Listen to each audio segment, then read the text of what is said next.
Hello students, आज मैं आपके सामने डिस्कस करने वाला हूँ लेंस। ठीक है, यानी लाइट में जो टॉपिक है लेंस, उसके बारे में मैं आज आपको वन बाय वन एक्सप्लेन करूँगा और उसके बारे में बताऊँगा। ठीक है, तो वीडियो को एंड तक ज़रूर देखिएगा, तभी आपको सारे टर्म्स क्लियर होंगे। जिसने भी पुरानी वीडियो नहीं देखे हैं वो ज़रूर उसे देखिएगा। ठीक है, तो उत्तर यहाँ पे आज हम बात करें कि अगर हम लेंस की बात करें कि लेंस होता क्या है, तो लेंस की बात करें तो लेंस जो है वो दो तलों से कोई भी दो कहते हैं कि जितने भी दो तल हैं, यानी दो स्फेरिकल सरफेसेस, यानी lens is made up of two spherical surface, यानी दो स्फेरिकल सरफेसेस से मिलकर बना होता है। ठीक है, यानी लेंस जो है दो तलों से घिरा हुआ एक ऐसा पारदर्शी माध्यम होता है जिसका एक या दोनों तल गोलीय होते हैं और लेंस कहलाते हैं। लेंस कैसे होता है? उत्तल लेंस और दूसरा अवतल लेंस। अब दोनों लेंसेज की अगर हम बात करें तो उत्तल लेंस जो होता है वो किनारों की अपेक्षा बीच से मोटा होता है और किनारों पे पतला होता है। ठीक है, इसे हम अभिसारी लेंस भी कहते हैं। और अवतल लेंस की बात करें, ये बीच में पतला होता है और किनारों पे मोटा होता है, इसे हम अपसारी लेंस भी कहते हैं। उत्तल लेंस के किरण आरेख बनाने के नियम की बात करें कि जितनी भी किरणें मुख्य अक्ष के समांतर होती हैं उत्तल लेंस से अपवर्तन के पश्चात फोकस पे गुजरती हैं, और जो किरणें जितनी किरणें इसके प्रकाशिक केंद्र से जाती है, प्रकाशिक केंद्र होता कहाँ पे है इसमें, तो लेंस को अगर हम आधा आधा काट दें, जैसे एक हमने ऊपर से काटा आधा और नीचे से आधा काटा, तो दोनों हिस्सों को जब काटने पर जो एक पॉइंट हमें बीच में मिलता है उस पॉइंट को हम बोलते हैं प्रकाशिक केंद्र। ठीक है, इस पॉइंट से जितनी भी किरणें जाएंगी वो सीधी सीधे निकल जाती है, उसमें किसी प्रकार का कोई अपवर्तन नहीं होता। ठीक है, ये हमारा एक रूल होता है कि किरण आरेख बनाने के नियम में। ठीक है, तो इसमें जो किरणें मुख्य अक्ष के समांतर होती हैं वो अपवर्तन के पश्चात फोकस से होकर जाती है दूसरी ओर फोकस से, जितनी किरणें फोकस से होकर जाती हैं वो अपवर्तन के पश्चात मुख्य अक्ष के समांतर हो जाती हैं, और जितनी किरणें प्रकाशिक केंद्र से होकर जाती हैं वह बिना अपवर्तन के वापस निकल जाती, सीधे निकल जाती हैं। ठीक है, तो इसी पर बेस्ड कुछ कंडीशंस हैं कि अगर हमारी वस्तु अनंत पर रखी होगी, तो अनंत पर वस्तु अगर रखी होगी तो उसकी प्रतिबिंब की स्थिति कहाँ पर होगी? F2 पर। प्रतिबिंब का आकार कैसा होगा? बहुत ही ज़्यादा छोटा। और उसकी प्रकृति कैसी होगी?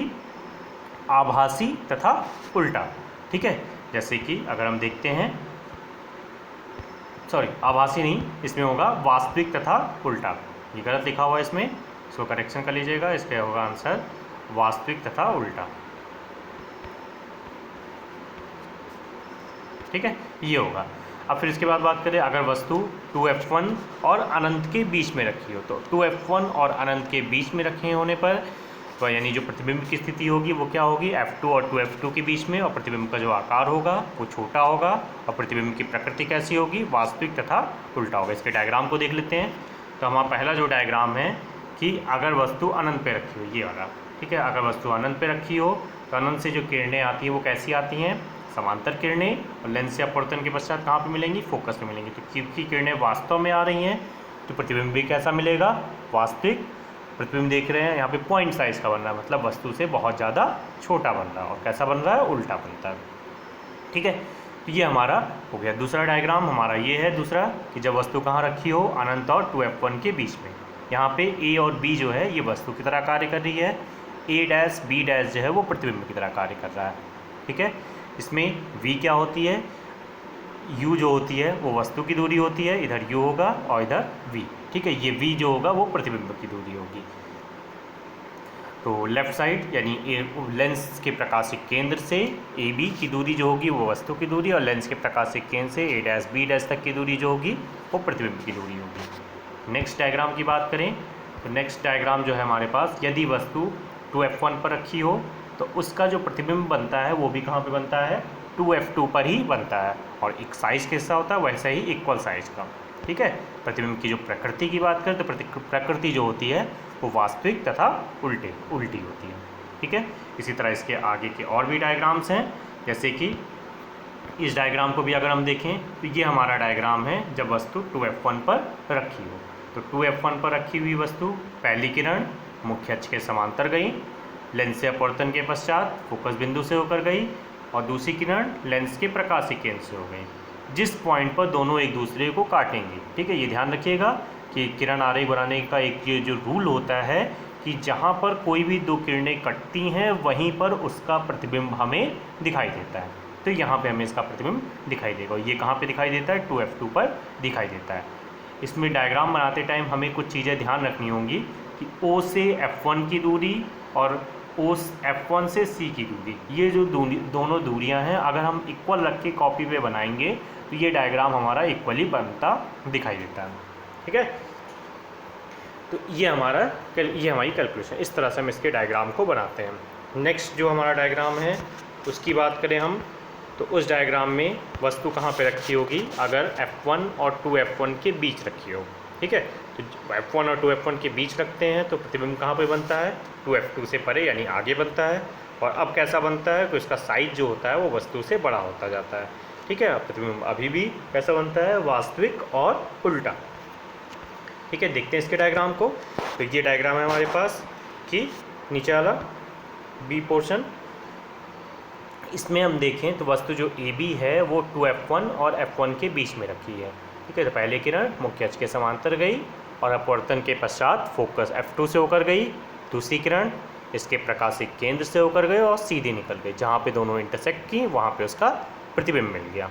ठीक है, तो ये जो प्रतिबिंब मिला अब जो हमें मिलता है वो F2 से और आगे मिलता है। ठीक है, तो यानी जैसे जैसे प्रतिबिंब वस्तु पास आती जाएगी उसका प्रतिबिंब जो होगा और बड़ा बनता जाएगा। तो इस तरह से हम इसको सॉल्व करते हैं। ठीक है, तो ये हमारा इसका किरण आरेख यानी रे डायग्राम बन गया। ठीक, नेक्स्ट डायग्राम की तरफ देखते हैं।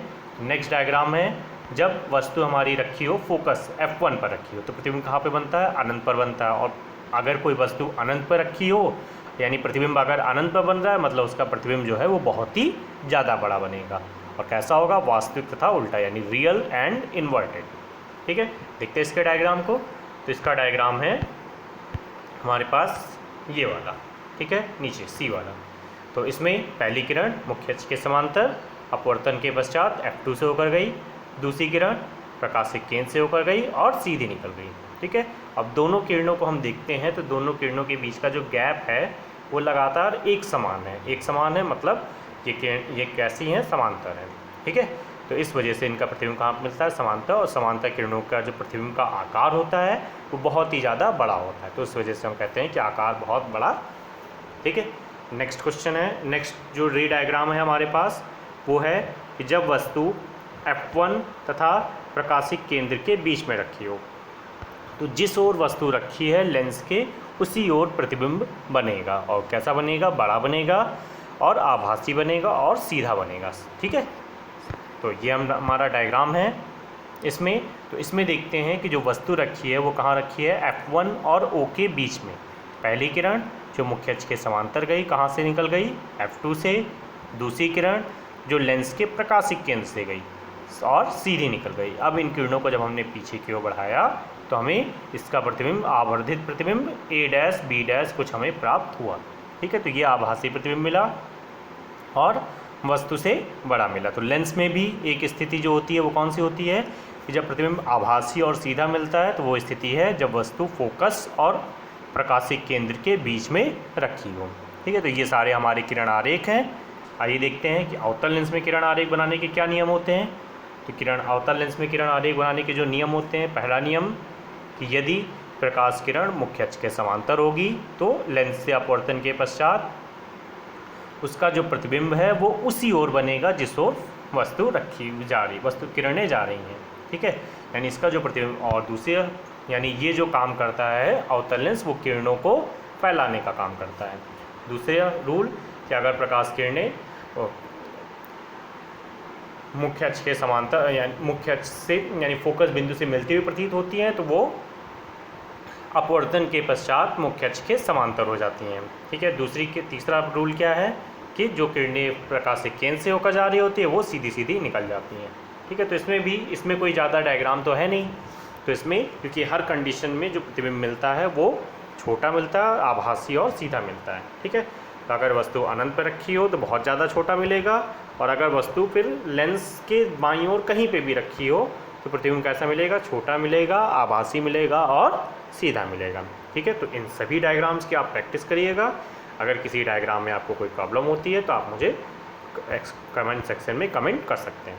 Thank you class and have a nice day.